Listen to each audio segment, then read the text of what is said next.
Hello everyone, आज हम discuss करेंगे नेक्स्ट टॉपिक जो है रिलेटिव डेंसिटी। अब प्रीवियस लेक्चर में हम डेंसिटी डिस्कस कर चुके हैं। डेंसिटी क्या होता है? Mass per unit volume, means density is equal to mass divided by volume. और अगर मैं डेंसिटी की एसआई यूनिट की बात करूं तो एसआई यूनिट क्या होती है? मास की एसआई यूनिट होती है किलोग्राम और वॉल्यूम की एसआई यूनिट होती है मीटर क्यूब। तो डेंसिटी की हमारे पास एसआई यूनिट क्या होगी? Kilogram per metre cube. अब हम डिस्कस करते हैं रिलेटिव डेंसिटी। नाम से ही पता चल रहा है कि किसी चीज को रिलेट करना है, मींस यहाँ पर दो डेंसिटी को रिलेट किया जाएगा। तो देखो रिलेटिव डेंसिटी क्या है? The ratio of density of substance and density of water is called relative density. Means ये रेशियो होती है density of substance and density of water की, जिसको हम क्या बोलते हैं? रिलेटिव डेंसिटी बोलते हैं। इसका फॉर्मूला क्या होगा? Relative density is equal to density of substance divided by density of water. अब देखो, मान लो आपने किसी लिक्विड में या वाटर में, आप कह लो आपने क्या किया? सिल्वर को डिप किया या गोल्ड को डिप किया। तो यहाँ पर गोल्ड की डेंसिटी कितनी होती है? मींस डेंसिटी ऑफ सब्सटेंस, यहाँ पर वैल्यू को पुट करोगे। डेंसिटी ऑफ वाटर आपको पहले से पता है कितनी होती है? 1000 किलोग्राम पर मीटर क्यूब होती है। वैल्यूज को पता पुट करोगे तो आपके पास क्या आ जाएगी? रिलेटिव डेंसिटी आ जाएगी। अब अगर मैं इसकी एसआई यूनिट की बात करूं तो इट हैज नो यूनिट्स, इसकी कोई भी यूनिट नहीं होती है। तो अब इसी से रिलेटेड कुछ न्यूमेरिकल प्रॉब्लम डिस्कस करते हैं।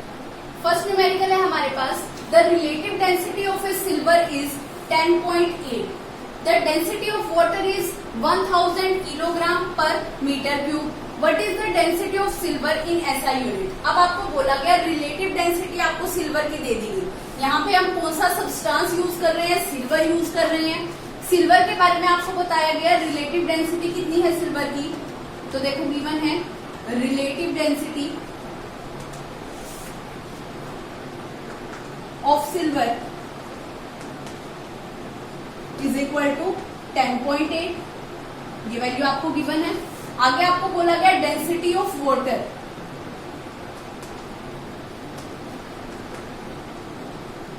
डेंसिटी ऑफ वाटर कितना गिवन है? 1000 kg पर मीटर क्यूब। अब आपको बोला गया है डेंसिटी ऑफ सिल्वर कैलकुलेट करने के लिए।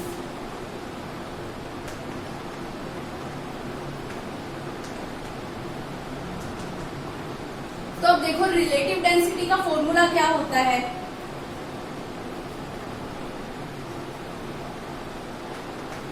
रिलेटिव डेंसिटी होता है डेंसिटी ऑफ सब्सटेंस। यहां पे सब्सटेंस क्या यूज कर रहे हैं? हम सिल्वर यूज कर रहे हैं, तो लिखेंगे density of silver divided by density of water.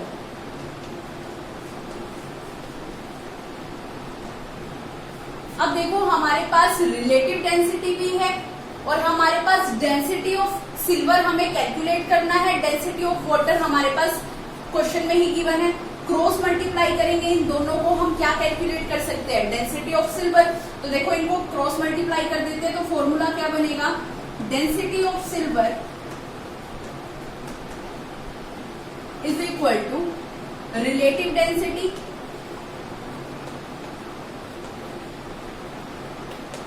Multiply density of water.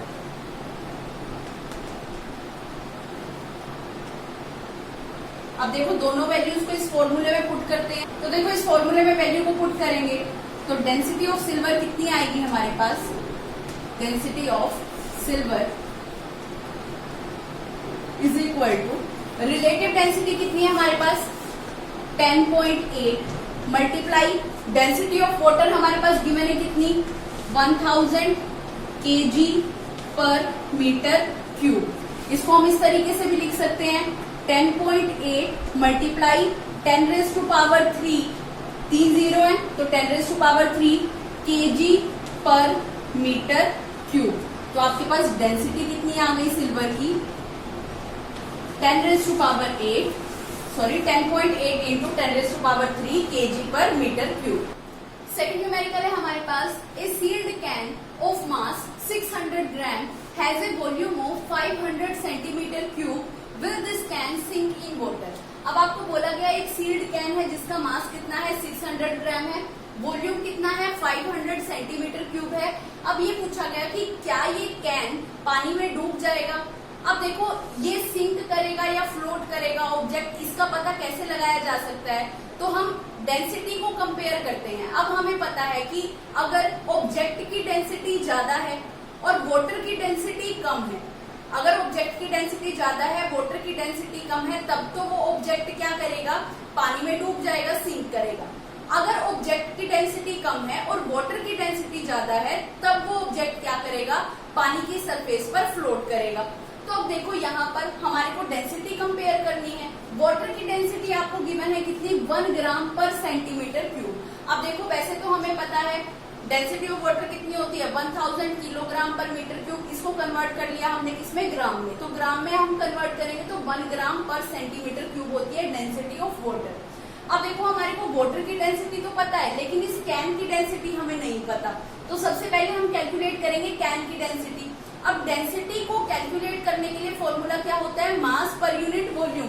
मास आपको दे दिया गया कैन का कितना, 600 ग्राम, और आपको वॉल्यूम दे दिया गया है 500 सेंटीमीटर क्यूब। अब दोनों वैल्यू है आपके पास, मास की भी वॉल्यूम की भी, तो मास पर यूनिट वॉल्यूम करेंगे और डेंसिटी कैलकुलेट कर लेंगे। तो देखो आपको क्या क्या गिवन है, कैन का मास गिवन है कितना, 600 ग्राम, और आपको वॉल्यूम गिवन है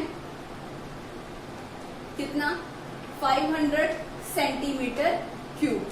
अब देखो सबसे पहले हम उस कैन की डेंसिटी कैलकुलेट करेंगे। तो density of can, density of sealed can is equal to, क्या होगा डेंसिटी का फॉर्मूला, मास पर यूनिट वॉल्यूम। मास भी है आपके पास 600, वॉल्यूम है आपके पास 500, तो इस फॉर्मूले में वैल्यू को पुट करोगे तो आपके पास डेंसिटी आ जाएगी। तो डेंसिटी ऑफ कैन क्या होगा, मास कितना है 600 ग्राम डिवाइडेड बाय वॉल्यूम कितना है आपके पास 500 सेंटीमीटर क्यूब। ठीक है, इसको सोल्व करोगे तो आपके पास डेंसिटी कितनी आएगी, 1.2 ग्राम पर सेंटीमीटर क्यूब। अब देखो आपके पास डेंसिटी ऑफ कैन आ गई है कितनी, 1.2 ग्राम पर सेंटीमीटर क्यूब। अब दोनों की डेंसिटी को कंपेयर करते हैं। वाटर की डेंसिटी कितनी है, 1 ग्राम पर सेंटीमीटर क्यूब, और डेंसिटी ऑफ कैन कितनी है, 1.2 ग्राम पर सेंटीमीटर क्यूब। अब देखो यहाँ पर अगर ऑब्जेक्ट की डेंसिटी ज्यादा है और वाटर की डेंसिटी कम है, तब तो ऑब्जेक्ट सिंक करेगा, डूब जाएगा पानी के अंदर। अगर इस सब्सटेंस की डेंसिटी कम है और पानी की डेंसिटी ज्यादा है, तब वो ऑब्जेक्ट क्या करेगा, पानी की सरफेस पर फ्लोट करेगा, तैरेगा। तो अब देखो डेंसिटी ऑफ कैन कितनी है, 1.2, और डेंसिटी ऑफ वाटर कितनी है, 1 ग्राम पर सेंटीमीटर क्यूब। तो देखो 1 कम है, 1.2 मीन्स यहाँ पर 0.2 ज्यादा है density, means density of can ज्यादा है और वाटर की डेंसिटी कम है। जब ऑब्जेक्ट की डेंसिटी ज्यादा हो और वाटर की डेंसिटी कम हो, तब ऑब्जेक्ट क्या करता है, सिंक करता है। So this can will sink in water।